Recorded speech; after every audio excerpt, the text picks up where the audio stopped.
আসসালামু আলাইকুম নাবিক ভাইয়েরা, কেমন আছেন সবাই? জানি ভালো থাকার কথা না, যে গতকাল যে ঘটনাটা ঘটছে মেরিন ইতিহাসের মধ্যে এই সর্বপ্রথম এমন ঘটনা ঘটলো যা মেনে নেওয়ার মতো না। দুঃখের কথা কি বলবো, যখন সোশ্যাল মিডিয়াতে এমন নিউজ ঘুরপাক খাচ্ছে তখন শরীরে আসলে প্রত্যেকটা লোম দাঁড়িয়ে যায়। আমার না, সবার ক্ষেত্রে। কারণ এমন মর্মান্তিক ঘটনা এর আগে কখনো ঘটে নাই, যা বলার ভাষা হারিয়ে ফেলছি। তো যাই হোক, যারা নিহত হয়েছে আমরা শোকাহত শ্রমিক পরিবার, নিহতদের পরিবারের প্রতি গভীর সমবেদনা জানাচ্ছি। নিহতদের আত্মার মাগফিরাত কামনা করছি। আর আমরা সবাই দোয়া করব যেন আল্লাহ তাআলা তাদেরকে জান্নাত নসিব করেন।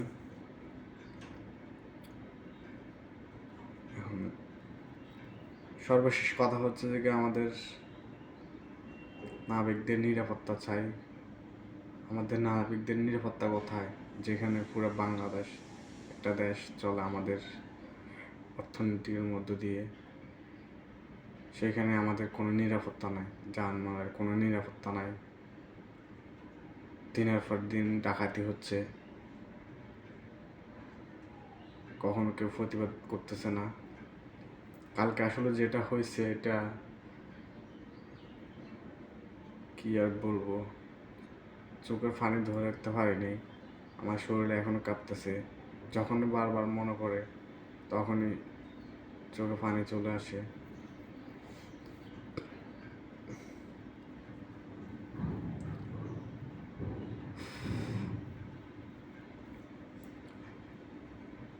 তো আমরা যে 72 ঘন্টা সময় নিয়েছে ফেডারেশন থেকে সময় নিয়েছি, তো 72 ঘন্টার মধ্যে যদি এটার কোনো আইনগত ব্যবস্থা না নেয় তাহলে আমাদের সব কিছু বন্ধ থাকবে, সিদ্ধান্ত দিয়েছে।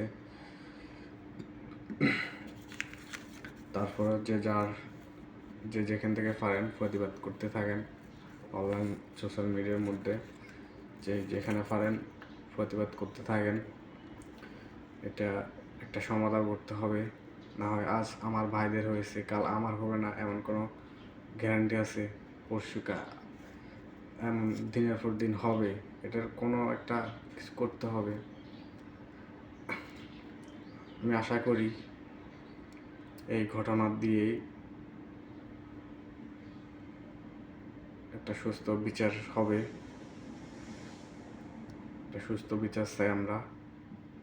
আর আমাদের শেষ কথা হচ্ছে যে কি, আমাদের নিরাপত্তা চাই, আমাদের নিরাপত্তার প্রয়োজন। আমি জোরে আসলে কথা বলতে পারতেছি না।